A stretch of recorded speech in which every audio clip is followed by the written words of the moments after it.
મિત્રો, પ્રેમ, વંદન, જય શ્રી કૃષ્ણ, વાસુદેવ શર્મા.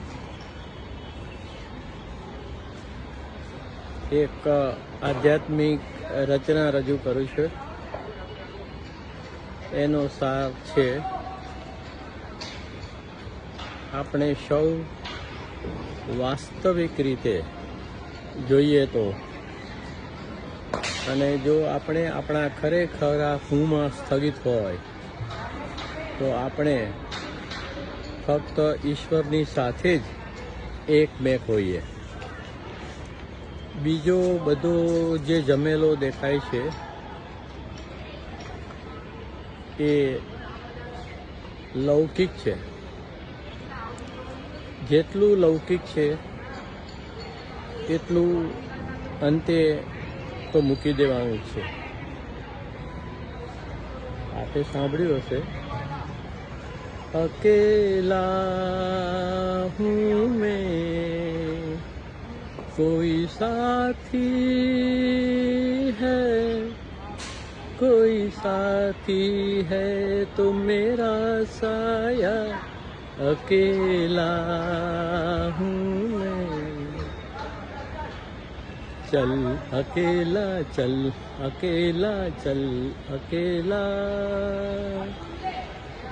तेरा मेला पीछे छूटा राही, चल अकेला.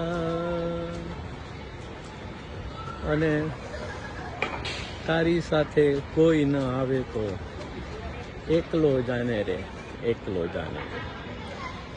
તો એકલા રહેવાની અને જવાની વાત છે.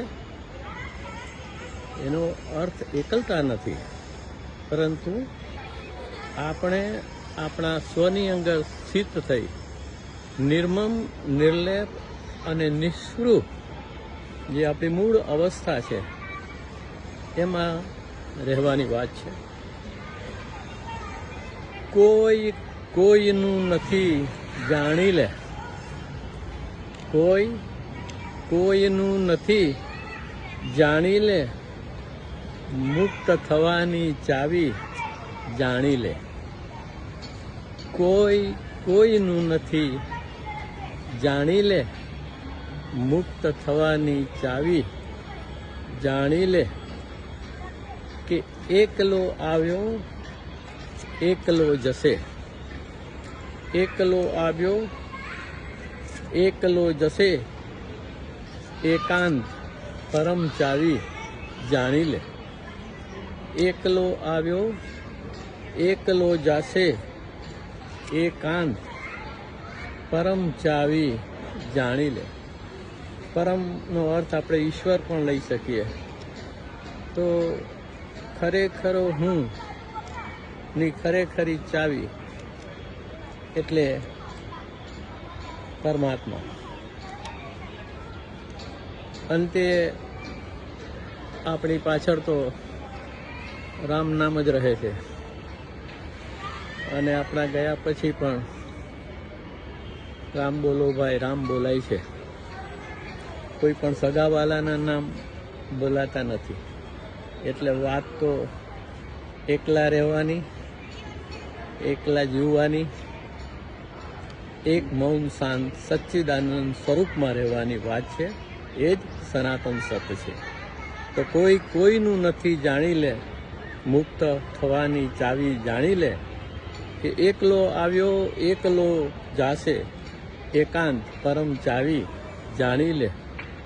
કે આત્મભાવે તું છો સનાતન. આ દેહભાવમાં આપણે તો વાસ્તવિક રૂપમાં નથી. તો આત્મભાવે તું છે સનાતન. સનાતન એટલે જે અજ નિત્ય શાશ્વતોયમ પુરાણો ન હન્યતે હન્યમાને શરીરે, અથવા તો નૈનમ દહતી પાવક ન ચૈનમ ક્લેદયન તાપો ન શોષયતી મારુત. એટલે આપણે આત્મ સ્વરૂપ છીએ. આત્મભાવે તું છો સનાતન, સમજ વિવેકે જાણી લે.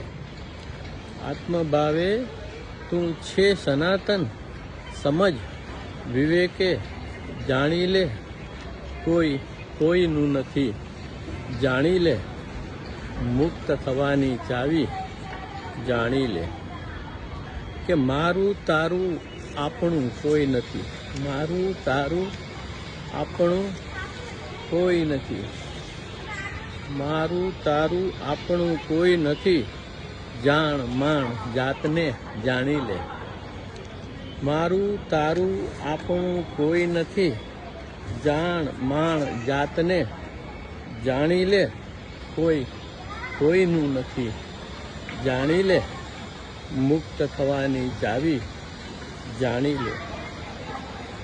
એક એકાંત મૌન પરમ દ્વાર, એક એકાંત મૌન પરમ દ્વાર, બસ એ જ ઘર બાર જાણી લે.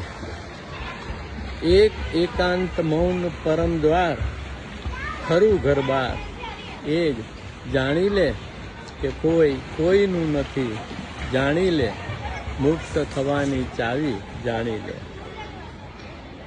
કે તું દેહ નથી ને ના આ દેહ તારો, તું દેહ નથી ને ના દેહ તારો, તું ભગવાનનો છે જાણી લે. તું દેહ નથી ને ના દેહ તારો, તું ભગવાનનો છે જાણી લે, કોઈ કોઈનું નથી જાણી લે, મુક્ત થવાની જાણી લે, કોઈ કોઈનું નથી જાણી લે, મુક્ત થવાની ચાવી જાણી લે.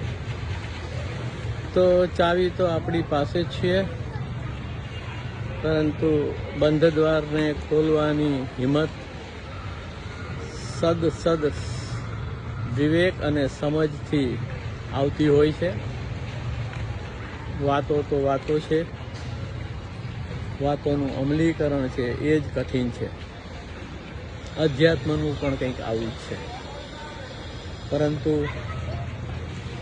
વેદનાનું રૂપાંતરણ કરી, આઘાતો સહન કરી અને સેલ્મોન ફિશની જેમ પ્રવાહની વિરુદ્ધ, સંસારની વિરુદ્ધ તરવાની જો અદમ્ય ઈચ્છા હોય તો પ્રભુ તો અંદર જ બેઠો છે. દોડવાનું પણ નથી, ચાલવાનું પણ નથી, ખાલી ભીતર જોવાનું છે. આપણી નીંદરને ભગાડવાની છે, જાગવાનું છે, અપદીપ થવાનું છે. બસ આનાથી વિશેષ કાંઈ નથી કરવાનું. તો ચાલો 1, 2 and 3 પ્રેમ વંદન. જય શ્રી કૃષ્ણ.